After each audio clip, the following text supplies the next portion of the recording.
While cocaine is banned globally, the coca leaf itself remains legal in specific contexts. Have you ever wondered how a plant can be both illegal and protected? We are going to explore the complex history of indigenous rights and modern drug policy. For centuries, South American communities have revered the coca plant as a sacred staple for cultural and medicinal purposes. Distinct from the illicit drug market, unlike pure cocaine, the leaf holds deep spiritual significance that transcends simple commerce.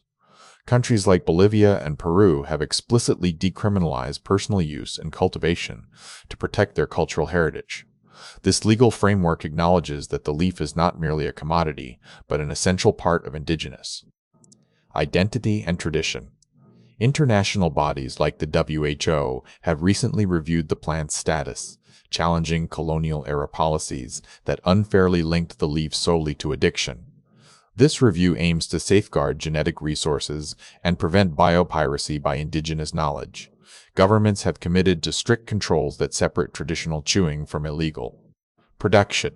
These regulations ensure that while abuse is prevented, the legal markets for traditional medicine remain safe from corporate capture and misappropriation. The implications are profound. Recognizing this distinction transforms global drug policy and addresses historic wrongs against indigenous peoples.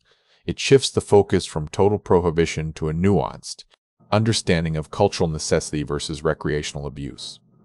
Ultimately, the story of the coca leaf is about respecting human rights and scientific accuracy over outdated moral panics. It stands as a powerful example where tradition triumphs over prohibition in a modern legal landscape.